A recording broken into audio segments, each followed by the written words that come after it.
Bonjour. Bonjour. Est-ce que vous pouvez vous présenter rapidement? Donc Johan Réel, donc merci de m'accueillir. Donc je suis le co-président du Festival de Bovital. Donc voilà, depuis 10 ans, bénévole depuis 2009, depuis le début. Et puis content d'être là avec vous. Merci beaucoup. Est-ce que vous pouvez présenter le festival en quelques mots aussi? Donc le festival, déjà avant de présenter le festival, on va présenter l'association. Donc c'est l'association Beauvillel qui organise le festival d'Armand-Rasson, donc ça pourrait être précis. Ça, on organise, c'est une association, on a aujourd'hui une structuration avec 2 salariés, on a donc 2 alternants, on est 5 stagiaires actuellement et un service civique. À l'intérieur de ça, on a un bureau qui se compose de 8 personnes et un conseil d'administration de 27 personnes. Et donc tout au long de l'année, on a environ 100 à 150 personnes à œuvrer, mais sur le week-end du festival, on va être 1500 bénévoles cette année. Donc voilà, et effectivement notre objectif premier étant de proposer un week-end le plus magique possible fin juin. Mais on fait plein de belles choses autrement tout au long de l'année.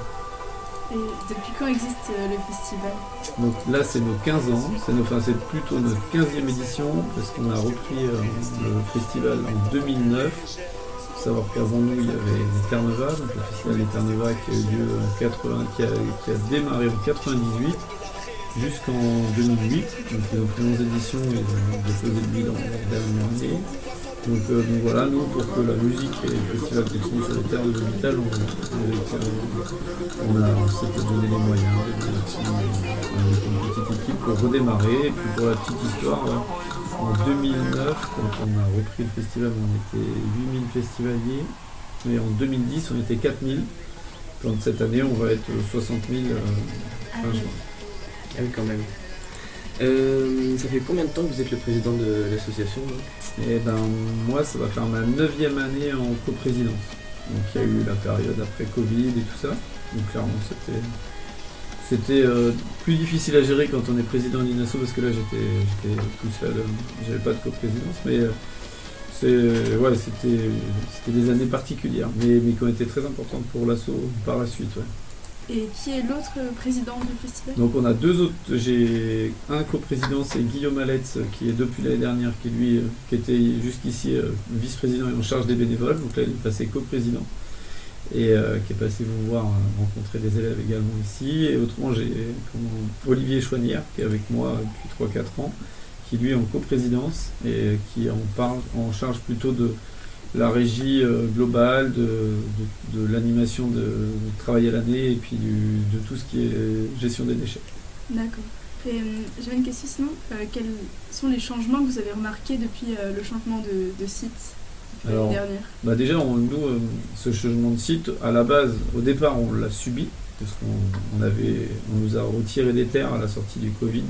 Enfin, on n'arrivait plus à avoir les terres de surface suffisante pour faire l'événement à Bovital. Donc c'est vrai que ayant subi un petit peu tous ces désagréments, il a fallu qu'on se réorganise. En 2022, quand on a refait une édition, on est reparti de zéro, il a fallu tout repenser sur le site de Bovital, ça a été très dur, au-delà d'être en sortie de Covid, où en plus les bénévoles se faisaient plus rares et tout ça. Donc voilà, ça a été vraiment une année de transition. Et ça a commencé à se dire que on ne pouvait pas continuer comme ça, donc on s'est laissé la possibilité déjà de pouvoir quitter Bovital et de 2, pourquoi pas être chez nous, d'acheter notre propre site. Et donc chose faite depuis l'année dernière, donc là notre site donc on est sur la commune de Trélivan et c'est une belle chose. Il y a la moitié des parkings, les parkings sont sur Bovital. Et donc cette transition là elle pouvait faire peur au départ, déjà parce qu'on quittait Bovital, mais pas que. C'est que pour avoir le droit de faire une acquisition à la hauteur d'environ, on va dire, 700 000 €, il fallait aussi que l'association ait la possibilité de le faire auprès des banques, tout simplement parce qu'on a travaillé pendant une quinzaine d'années et on avait les capacités financières de le faire, l'accord de la banque. Et donc tout ça mis bout à bout, une fois qu'on a enclenché les choses, et on a fait quelques travaux l'année dernière aussi pour rendre le site le plus viable possible, notamment en terrassement, en passage de réseau, électricité, fibre, eau, réseau usé. Et donc, une fois qu'on a fait cette démarche, après notre plus grosse crainte c'était de savoir si le public allait s'y retrouver et si le public allait accepter le fait de changer de commune. Au final, on a été très vite rassurés l'année dernière parce que le site étant plus grand, plus aéré, Alors aussi, on va dire, même mieux desservi en parking, même si la première journée, quand on fait arriver 20 000 personnes en 3 heures sur un site, ça bouchonne. Mais voilà, donc en tout cas, ça a été très bien accepté du côté des bénévoles aussi, parce que les bénévoles, le fait d'être chez soi, on a quand même une ferme, pour expliquer, on a aujourd'hui un corps de ferme, on a rénové complètement la bâtisse, l'ancienne maison, on a fait nos bureaux, donc là, on vient nos salariés viennent d'aménager, toute l'équipe, et on a des hangars et des terrains. Et là, le fait d'arriver et que les bénévoles se sentent chez eux, c'est juste extraordinaire. Donc tout mis bout à bout, c'est vrai que, à part énormément de poussière l'année dernière, il y a eu très peu de points négatifs quant à ce nouveau site, parce qu'il était toujours aussi vert en périphérie, toujours aussi, même beaucoup plus grand, plus aéré, et ce sera encore plus le cas cette année. Donc ouais, vraiment une belle transition. Ok. Comment est-ce que vous choisissez les musiciens qui vont jouer dans le festival et combien de temps avance-vous écouter on s'y prend, en fait c'est par différentes vagues pour arriver à faire une programmation qu'on va annoncer en décembre prochain. Il faut savoir que déjà à l'heure où on est, à un mois avant l'édition, on est déjà en pourparlers avec les têtes d'affiche, les gros noms. Donc c'est aujourd'hui, avant l'été, la tournée des artistes premium de l'année prochaine se décide maintenant. Donc ça avait été le cas pour Nino, par exemple, on l'avait signé avant l'édition. Là, il y a déjà des très gros noms qui sont sur le marché pour l'année prochaine, parce que le cachet des artistes n'est pas en baisse, bien au contraire. Et donc c'est maintenant que ça se décide. Ensuite, il y a différents strates de festivals. Il y a les très gros, on va dire, dont on fait partie maintenant des festivals, des grands festivals, mais il y a les très grands, qui eux souvent sont prioritaires dans ces choix-là, pour plusieurs raisons, mais aussi parce qu'ils ont financièrement plus de moyens que nous. Et donc nous, là, c'est à cette période-là où on a une commission de programmation d'environ une douzaine de personnes de 18 à 70 ans. Et à l'intérieur de ça, on met chacun notre programmation idéale pour le public, pas pour soi. C'est pas toujours facile, mais il faut accepter, clairement. Et là, un exemple typique cette année, c'est que c'est nos jeunes de vos âges qui nous ont plutôt, on était pour le samedi donc sur Maître Gims par exemple, nous on était plutôt favorables par rapport à l'histoire du festival à faire un soprano parce qu'il avait fait complet à l'hôpital, parce qu'il avait été remarquable dans l'attitude. À l'époque, quand Maître Gims était venu, c'était avec section d'assaut, c'est un petit peu plus compliqué. Donc nous, on n'aurait jamais imaginé cette orientation-là. Et là, les jeunes nous ont dit non, mais les jeunes, les même plus jeunes nous ont dit si vous voulez pas vous tromper, ce qui a été le cas, on l'a choisi. Ça s'est choisi en septembre de l'année dernière. Et puis on s'est orienté sur Gims le samedi. Après, on a eu d'autres opportunités comme Luciani et tout ça. Mais c'est vraiment soit au mois de juin, soit au mois de septembre. Clairement, juillet et août. Les programmateurs, les tourneurs, les managers, ils sont en tournée d'été et donc ils sont moins disponibles. Mais notre programmateur là est vraiment qui prend des notes pour ensuite nous proposer des projets. Et en septembre, les gros noms se décident. À partir de mi-septembre, ça se passe en 2 temps. On fait une offre ou des fois on met des options, c'est-à-dire pour nos rappels. Voilà. Ensuite, on fait une offre avec le prix qu'on souhaite mettre. Alors souvent, il y a un prix qu'on nous demande et il y a le prix qu'on est capable de mettre. Si l'offre est acceptée, on ne peut pas revenir en arrière. Donc entre mi-septembre et mi-novembre, en 2 mois, là, c'est là que tout se joue. Et il faut être présent, que tout se joue sur les 2 scènes majeures. La scène qu'on a appelée Bowidel, Stade Steren, c'est la scène A et B. C'est là où notre programmateur bénévole, lui, œuvre toute l'année pour rassembler, avoir les meilleures relations possibles avec les tourneurs, managers, pour qu'on ait la meilleure prod possible pour la scène, on va dire 1 et 2, la Bowidel et la Steren. Parce qu'après, cette année, avec les nouveautés, on en parlera certainement, mais maintenant, on a quand même 5 scènes où on a plus de 70 artistes qui sont programmés cette année. Donc voilà comment ça se passe un peu. Et donc, Bowidel, c'est une association. Oui. Et donc, comment ça marche quand vous faites des bénéfices ? Alors en fait, effectivement, c'est une association où on a aussi l'impôt sur le revenu. C'est-à-dire que nous, on a l'impôt. Si on a des bénéfices, on est taxé au même titre qu'une société. La seule différence, c'est qu'on a les lois de 1901 et qu'en fait, par exemple, pour arriver à acheter un site à hauteur de 700 000 €, on va dire, il a fallu qu'on fasse nos preuves au niveau de la banque pendant 15 ans, que tous les ans, on était capable de renforcer, de conforter notre trésorerie. Et donc, il n'y a pas que pour l'acquisition d'un site. en règle générale, on dit que pour un festival, pour se créer, il faut en trésorerie, il faudrait un tiers du budget de programmation. Sachant qu'on va faire un programme de maths, un calcul, c'est-à-dire sachant que le budget d'un festival, c'est environ un tiers de son budget global, c'est lié à la programmation. Pour faire simple, un festival comme le nôtre aujourd'hui fait plus de 3 millions d'euros, le budget c'est 3 millions, 3,5 millions même cette année. Il y a 1 million d'euros de prog. Il faut logiquement pour assumer les premières demandes, les acomptes des artistes, il faut 300 000 euros sur le compte. Ça c'est à l'échelle d'un festival qui fait 60 000. Si on ramène à l'échelle d'un festival qui veut démarrer et faire 1000 personnes, malgré tout, il faut un minimum de trésorerie. Donc en fait, ce qu'on gagne chaque année sert à conforter sa trésorerie. Et après, là maintenant, ça sert quand on a la chance d'être chez nous. Là, c'est assez unique en tant que festival 100% associatif. Vous faites pas toujours la différence peut-être entre un festival 100% associatif et un festival qui est géré par des boîtes de production. C'est-à-dire qu'aujourd'hui, la Fête du Bruit, le Bout du Monde, voilà, tout ça, c'est des boîtes, c'est des entreprises derrière. Nous, aujourd'hui, ce qui nous anime, c'est de vivre une aventure avec 1500 bénévoles incroyables, avec des associations, avec plein de monde, et vraiment il y a une vraie... On se bat pour faire vivre le projet, faire vivre des aventures. Quand je vois le sac du Bobby Mom de 2018, clairement, c'est pour ça qu'on fait ça. Cette année, au Bobby Mom, on va être 1800 personnes. En fait, nous, on fait un festival qui sert à contribuer au développement de l'économie du territoire, mais aussi rendre accessible le festival au plus grand nombre. Ça passe par le Bobby Mom, qui est gratuit. Ça passe, on fait 1000 billets à 2 euros par exemple cette année. C'est 1000 billets enfants qui sont à 2 euros. Pour l'asso, c'est comme si on faisait un investissement de plus de 45 000 euros. Là, on va aussi un peu plus loin. Cette année, pour fêter nos 15 ans, on va offrir 750 billets dimanche au Secours Populaire.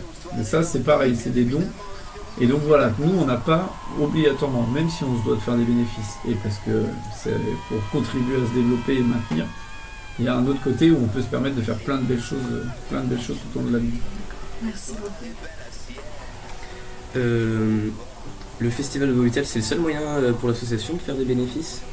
Alors sur l'aspect économiquement parlant, il y a aujourd'hui, de la manière dont on est structuré, on n'a pas d'autre moyen de diversifier nos revenus. D'accord. Il y en a quelques-uns, mais qui sont aujourd'hui, de la manière où est fait notre organisation, le festival rapporte 98% de l'économie. On va avoir un peu de merchandising tout au long de l'année, on va avoir quelques petits événements, mais c'est à la marge. Ensuite, demain, on aura un outil, on a un site qui sera à nous, et la réflexion est là, il y a d'autres qui le font, mais c'est aussi des boîtes de prod, comme le VNB Fest, le Hellfest, VNB Fest qui a son site. Le fait d'avoir notre site, demain, pourrait pourquoi pas nous permettre de développer une autre économie qui serait pourquoi pas liée aux séminaires d'entreprise, à des événements ponctuels avec des assos. Par contre, ce qui est aujourd'hui la tendance de l'association, c'est que même notre site, on va avoir une belle salle, des assos, on a des bureaux, on a vraiment, ça va être de plus en plus soigné. On voudra toujours être maître de l'organisation des événements qu'on va faire sur nos terrains. On ne va pas louer notre site pour faire d'autres festivals. D'accord. On va pas, Mais par contre, économiquement, aujourd'hui, pour essayer de limiter les risques budgétaires et pourquoi pas diversifier les revenus, notamment par rapport à nos salariés, on va peut-être se dire qu'on va aller faire 2-3 séminaires par an. On a déjà des demandes à horizon 2027, d'événements de 1000 personnes par exemple. Pour générer d'autres revenus. D'accord. Est-ce que vous pouvez parler des différents espaces du festival ? Vous avez notamment parlé de plusieurs scènes, 5. C'est ça. Est-ce qu'il y a d'autres espaces dont vous voulez nous parler ? Ce qui est bien aujourd'hui, nous ce qu'on souhaite et ce qu'on travaille pour que demain, les festivaliers qui mettent le pied qui viennent à Bovital, ils vivent une expérience unique. L'expérience unique, aujourd'hui, elle est à 95%, on va dire 90% liée aux têtes d'affiche. Même si 60% de nos festivaliers disent qu'ils viennent pour l'ambiance, on n'est pas dupes. Ce qui favorise l'achat des billets, c'est la tête d'affiche. Si tu n'as pas un Mathieu Luciani, Gims ou Favé ou Leto, tu ne feras pas. Maintenant, on veut compléter l'offre, tout en restant à 44 €. C'est-à-dire qu'on a nos 2 scènes majeures, un chapiteau, la scène 1. Là, on a créé une nouvelle scène, ça s'appelle la Fraden. C'est une scène qui est portée sur les nouvelles énergies, qui sert un peu de prototype, c'est-à-dire un son différent, un son solaire, tout ce qui est même la restauration qui sera beaucoup plus locale, les boissons, tout dans un cercle beaucoup plus fermé, beaucoup plus circuit court. Et à côté de ça, on aura même une scène secrète cette année. C'est-à-dire qu'il y a 13 DJ locaux qui vont se produire du pays de Dinan dans une scène qui sera cachée dans le festival. Donc voilà, ça va être une des nouveautés. Donc c'est une idée de Quentin, notre salarié là, qui avait vu ça à Dour, un gros festival électro. Donc ça fait partie des nouveautés. Là où on a mis des moyens importants, c'est la scène gratuite du festival. Cette année, on s'est dit qu'on allait quantifier le nombre de festivaliers qui venaient de 10h à 18h sur notre beau village. Le beau village, c'est l'espace gratuit du festival où il y a aussi bien des concerts, des DJ, des animations, enfin voilà, on essaie de faire vivre ce lieu jusque même beaucoup plus tard. Mais on a envie de se rendre compte combien il y a de participants. Donc on a pris des nouvelles avec Orange là. On a une nouvelle technologie qui va être capable sur le périmètre de 10h à 18h de nous dire combien il y aura de participants. Et donc ça c'est la 5e scène. Et autrement on fait même une 6e cette année dans l'espace partenaire. Parce que moi je m'occupe essentiellement de ce volet-là, mais on est l'événement de l'hôpital et l'événement où on regroupe le plus d'invités partenaires sur un week-end. C'est quand même 7500 personnes qui viennent en invités partenaires. Et là aussi on va avoir une belle scène avec des noms tous les jours, un DJ, un groupe, une fanfare. Donc voilà. Donc c'est vraiment tout ça, c'est vivre. Il faudra bien choisir son envie et ses groupes. Bon, surtout la scène secrète pour 50 personnes, il faudra prendre son tour. Mais voilà. Mais par contre, c'est tout ça, on le renforce encore plus pour nos 15 ans avec des surprises. Qu'on va avoir des surprises pour les 15 ans, comme le concert unique des 15 ans, mais aussi la décoration. Là aujourd'hui, il faut se dire qu'on a mis des moyens en décoration sur le site qui peuvent être l'équivalent d'une tête d'affiche. On a vraiment mis beaucoup d'argent pour que le public soit surpris, pour que le public soit conquis par le site, pour le faire décorer, pour le mettre en lumière, voilà, et puis surprendre les gens. En tout, quelle est la capacité du site en accueil de personnes ? En fait, il y a la capacité d'accueil du site qui, elle, c'est une règle toute simple, c'est 3 personnes au mètre carré. Sauf que nous, le site est beaucoup plus grand que ce qu'on peut accueillir. Aujourd'hui, un site comme le nôtre, il pourra accueillir entre 40 à 45 000 personnes. Après, c'est une histoire d'issue de secours. Nous, en tout cas, il est dimensionné aujourd'hui, pour être très précis, il est dimensionné pour accueillir 24 000 personnes avec 11 issues de secours. Et par contre, le choix qui a été fait par l'association, on s'était engagé là-dessus, on a un objectif à 60 000 personnes pour le week-end. On a juste recalibré les choses pour on va être à 21 000 le vendredi, 21 000 le samedi et donc 18 000 le dimanche. Quand on aura fait ça, on sera déjà à 60 000, sans parler du beau village, sans parler du beau bimo. Donc ça fait... Et sans parler des bénévoles. Est-ce que être président du festival, c'est votre métier ou vous avez quelque chose d'autre à côté ? Non, c'est avant tout ma passion. Donc, parce que moi j'ai un métier à côté, donc je suis maître d'œuvre. Aujourd'hui on n'a que 2 salariés donc, dans l'asso et c'est vrai qu'à côté ça me prend beaucoup de temps libre, mais c'est avant tout parce qu'on est très passionné de ce qu'on fait. C'est aussi des sacrifices, je parle en mon nom, mais au nom de mes 2 copresses, voire à partir du moment où on est sur du surengagement, parce que là, il y a de l'engagement bénévole, là, mais ça dépasse la normale, pour être très clair. Moi, je sais que sur des mois de mai-juin, on va aller encore plus loin, parce que moi, je suis en lien tous les jours avec des partenaires, et le soir, en fait, on a un deuxième métier qui démarre, au-delà des réunions qui sont régulières, parce que c'est à peu près 1 à 2 réunions par semaine tout au long de l'année. Il faut se dire qu'à part au mois d'août, on a des réunions tout au long de l'année. Il y a environ une 20aine de commissions. Mais voilà, après on le veut bien, on l'accepte. Et puis à un moment, quand on a mis beaucoup d'énergie, on a juste envie, c'est un peu de transmettre et puis voilà, et puis faire autrement. Mais moi je sais que après j'ai la chance aussi d'avoir un métier où j'arrive à me libérer 1 heure s'il faut. Moi je suis maître d'œuvre, donc c'est-à-dire que tout au long de l'année, je vais suivre des chantiers avec des entreprises. Et ces entreprises-là, là ce qui était chouette cette année, c'est qu'à rénover nos bureaux, on a pu les faire travailler. Ce qui est chouette aussi, c'est que quand on discute, quand on a fini la réunion de chantier officielle, on parle un peu de Bobital, que ce soit avec les clients des entreprises. Enfin voilà, moi j'arrive à lier les deux de manière la plus subtile possible. Je dis pas qu'après en termes de vie de famille, c'est pas toujours simple, mais voilà, tant qu'on a encore cette envie et cette fibre-là, on va continuer un peu. Merci beaucoup. Eh ben, moi j'ai plus de questions. Je crois que ce sera tout aussi pour moi. Non, bah très bien. Non, bah merci à vous. Et puis, merci beaucoup d'avoir accepté l'invitation. Avec grand plaisir. Et merci à vous et à ceux qui viendront nous voir à l'hôpital. J'avais une dernière question, sinon. Ouais. De votre côté, de votre vie personnelle, est-ce que vous aimez, vous, aller voir des festivals? En fait, j'aime... Moi, ce que je dis souvent, c'est que je suis pas passionné par la musique. Ça peut surprendre quand on est président d'un festival comme le nôtre. Je suis pas... moi, dans la partie programmation, mais à titre personnel, je vais d'abord penser... je suis hyper pragmatique. Je me dis, qu'est-ce qui est l'artiste qui va faire le remplissage le meilleur par rapport à notre public et en termes de cohérence de jour. Par exemple, le Bobital des Rails, si on parlait musicalement parlant, c'est pas ce qui sera le plus... par rapport au concert de Mathieu Chédid le dimanche et le concert du Dérail, c'est des projets complètement différents. Par contre, c'est vrai que moi j'étais convaincu depuis très nombreuses années que le projet-là pouvait plaire à Bobital, ce qui est le cas et j'en suis ravi. Mais par contre, moi j'aime avant tout, je préfère l'aventure humaine qu'on va vivre. Moi, comme je dis souvent, j'aime les gens plus que la musique. Par contre, parce que nous on voit 0 concert. Pour être très clair, on était avec avec le Télégramme cette semaine. Ça va être quoi le concert que vous allez préférer? En fait, on n'en voit pas. Et la plupart des bénévoles, voilà. Après, le concert qui semble nous marquer, il y a le concert des 15 ans, parce que c'est un concert unique le samedi, là, avec Sambal Lemerté et Mathieu Chédid avec la Momalie, ça va être magique. Mais par contre, oui, on prend du plaisir après à aller soit avant chez les copains. Là, on va avec tout le conseil d'administration ce week-end, on va au Papillon de Nuit. Samedi, on va avoir plaisir à voir. Et puis souvent, on a un regard un peu critique. Et des fois...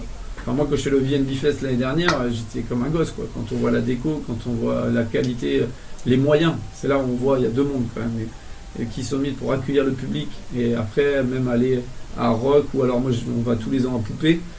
Enfin, voilà, on prend beaucoup de plaisir à aller voir, à discuter avec les collègues, et puis des fois, à passer un bon concert quand même de temps en temps.